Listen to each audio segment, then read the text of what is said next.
Tout le monde arabe est contre nous. Dans les caricatures, on peut voir 8 armées arabes qui menacent de faire la guerre. Et le Saint béni soit-il nous fait tenir dans un coin et nous dit « Peut-être maintenant, mes chers enfants, vous comprendrez pendant ce long laps de temps que ce n'est ni par l'armée ni par la force, mais seulement avec l'Esprit de Dieu. » Comme dit le verset, eux avec des charrettes et des chevaux, et nous venons seulement avec le nom de Dieu. Et nous attendons longuement apeurés. Le rabbinat militaire ordonne de déraciner des vergers afin de faire de la place pour 50 000 tombes pour les soldats de Tsahal. Et l'État d'Israël se trouve dans un terrible effroi. Nasser et tous les pays arabes s'enorgueillissent. Il n'y a aucune chance qu'il reste quelque chose d'Israël. Il y a une caricature d'Israéliens en maillot de bain, à qui il ne reste plus qu'à plonger à la mer, et 8 canons de tank des 8 armées arabes sont pointés sur lui. C'est une caricature qui est apparue dans le journal libanais Al-Jamida. Que vous reste-t-il, Israël? Vous n'avez aucune chance, les pays arabes appellent et se préparent à la destruction d'Israël. Et le monde entier observe ceci sans aucune réaction. Ça nous rappelle la sortie d'Égypte, nous étions à la frontière, et il ne nous restait plus qu'à nous enfuir vers la mer, et tous les pays arabes nous entouraient. Ça nous rappelle ce qui se passe aujourd'hui. Nous n'avons pas d'autre possibilité, soit nous enfuir vers la mer, soit nous retourner vers le Créateur du monde.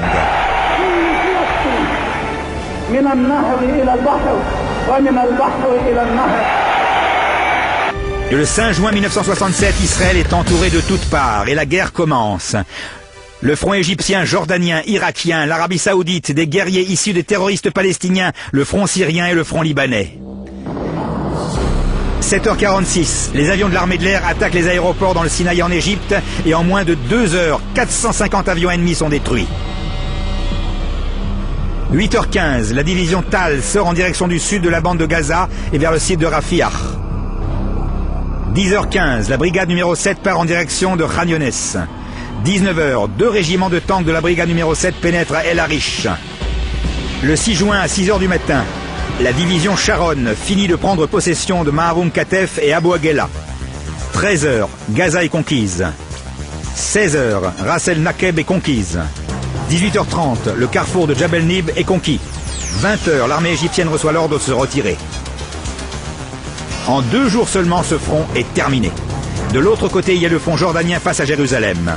9h45, les Jordaniens bombardent Jérusalem et le centre du pays.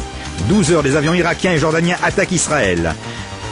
12h25, on commence la riposte, attaque des avions en Jordanie. 13h, les Jordaniens s'emparent d'Armon HaNatsiv.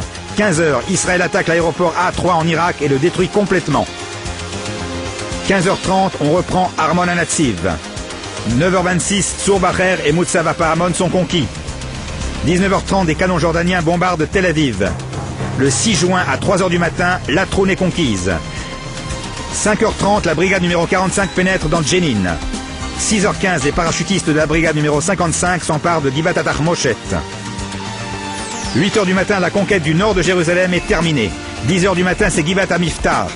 Et à 13h, on termine la conquête de Jenin. 17h, Shrem est conquise, le tombeau de Yosef. On arrive à Yosef, notre ancêtre. 17h20, c'est au tour de Kalkilia. 19h, c'est Ramallah, et à minuit, l'armée jordanienne reçoit l'ordre de se retirer. Le 7 juin, soit le 28 Iyar, Koach en hébreu, il a montré la force de ses actes à son peuple afin de leur donner l'héritage des peuples. À 10h du matin, on rentre dans la vieille ville, et à 10h15, le mont du Temple est entre nos mains. «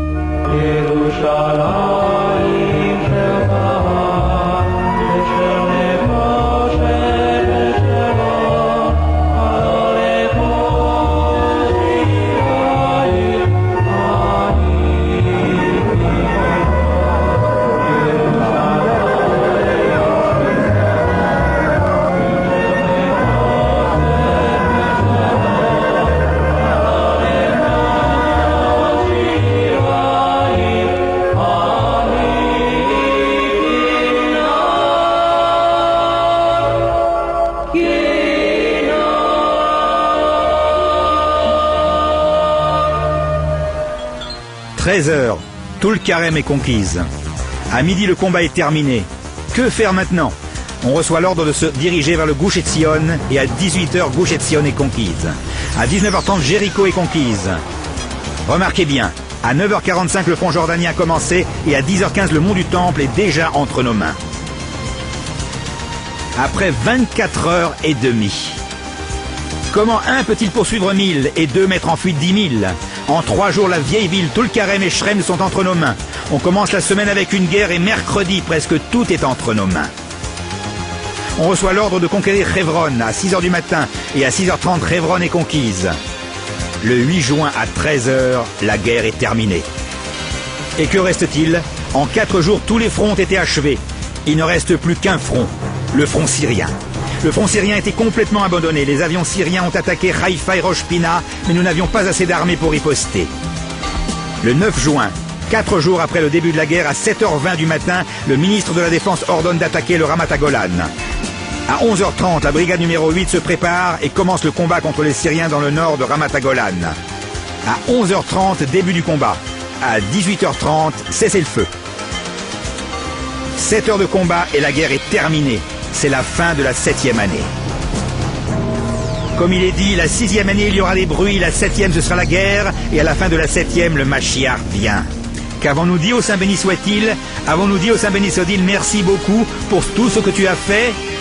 Avons-nous dit, ce jour, Dieu nous l'a fait, allons nous réjouir? Les Arabes se sont enfuis en laissant leurs chaussures. Le Waqf ne s'attendait pas à ce que Moshe Dayan le recherche, et lui a donné les clés du mont du Temple, il ne s'attendait vraiment pas.